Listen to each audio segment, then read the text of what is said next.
Greetings, sir. This is Kokila, 19A043 from EEE department. Today, I am going to deal with the topic polyphase circuit. Before we take a plunge into the topic, we can take a look at the three-phase system, its type, advantages, and comparison with a single phase. Let's start with the single phase system. It is an AC source with only one voltage waveform. It has a voltage of 230 volt and has a variable power supply that can drop to 0. Though we are not familiar with the two-phase system, but its voltage phases differs by 1/4 of a cycle, that is 90 degree. Next, about the split phase system.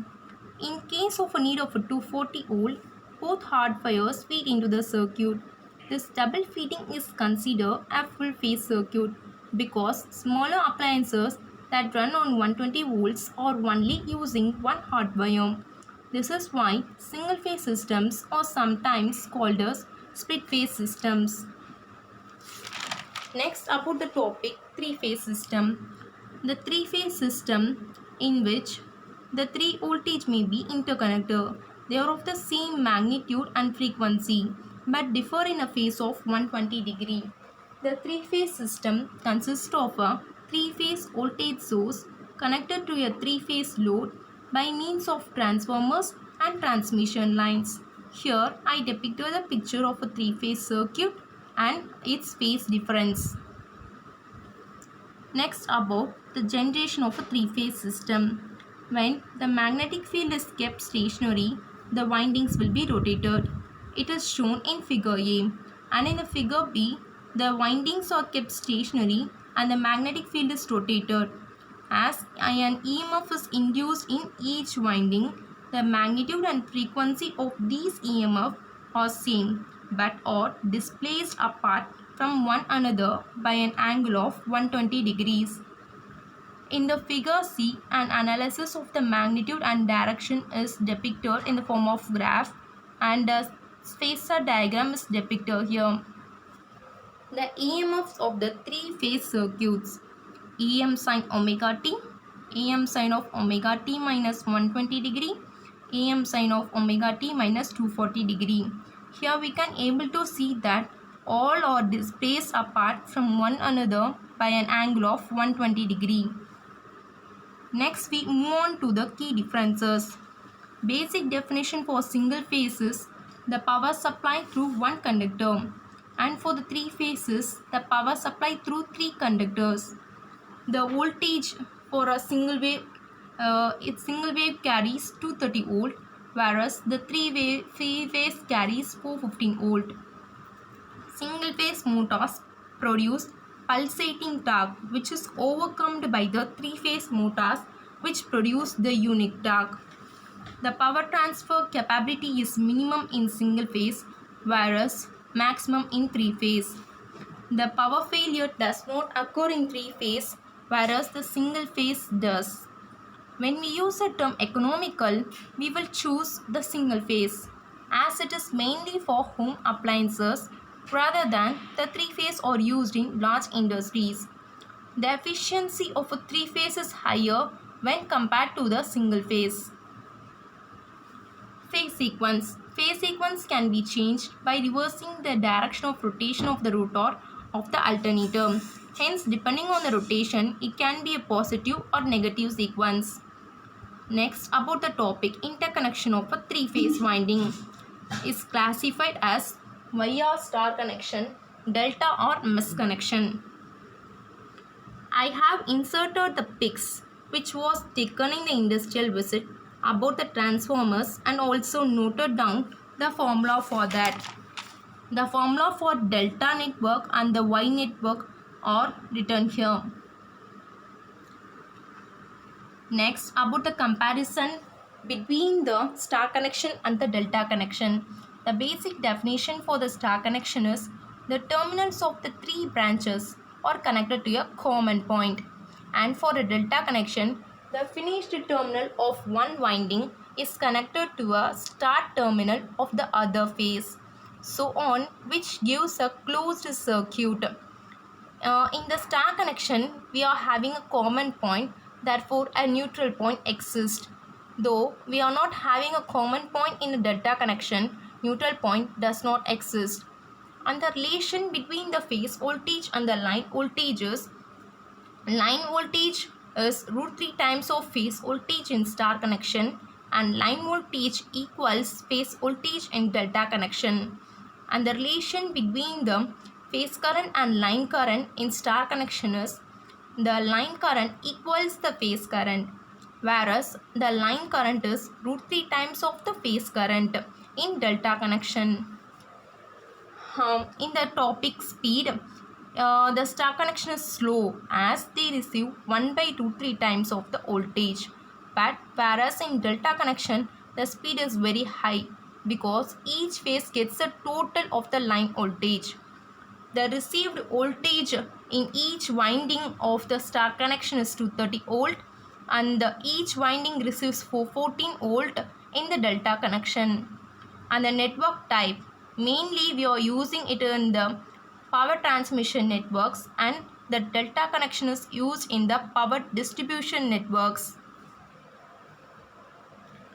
Here I have solved some on the delta star transformation. I question mark the formula. Can you able to guess the formula? Yes, the formula for delta star transformation is R1 equal to RB into RC by RA plus RB plus RC, followed by R2 equal to RA into RC by RA plus RB plus RC, and finally R3 equal to RA into RB by RA plus RB plus RC, and we got the values of R1, R2, R3 as 2, 6 and 3 ohms. Next, we are going to find the effective resistance. 6 ohm and 6 ohm are connected in series, which gets added, and we got a value 12 ohm. 21 ohm and 3 ohm are connected in series, which gets added, and we got a value as 24 ohm. Here the 12 ohm and the 24 ohm are in parallel. Here the resistors which are in parallel, we use the formula as R1 into R2 by R1 plus R2. Therefore 12 into 24 by 12 plus 24, which gives the answer as 8 ohm. Therefore the resist or effective is 8 ohm plus 2 ohm plus 2 ohm, as they are connected in series. It gives 12 ohm, and we already know the voltage as 240 volt. So the formula of current I is voltage by or effective, that is 240 by 12 ohm equal to 20 ampere. And the advantages of a three-phase system is it has a higher rating. Comparing with a single phase, it has nearly 1.5 times higher output rating. And the superiority of a three-phase induction motor has a wide field of application in industry due to the size and weight of the alternator, the frequency of vibration, the dependency and the torque. And the third point of the advantage is it has a better voltage regulation. And the last and final point is it has a power transmission economics, that is to transmit the amount of power over a fixed distance at a given voltage, it requires only 75% of the weight of the conducting material of that required by the single phase system. Next, about the topic balance load. In balance load, the supply voltage is balanced in terms of the magnitude and the phase angle. The impedance of the circuit is balanced. The sum of each of the voltages or the current at the start point, that is the neutral point, is always 0. And next, about the unbalanced load. When the parameters like voltage and current and the power factor are not identical, then it is termed as unbalanced load. The balanced three-phase system is categorized into Y-Y connection, Y-delta connection, delta-delta connection and delta-Y connection. The balanced Y-Y connection is a three-phase system with a balanced Y connected source and a balanced Y connected load.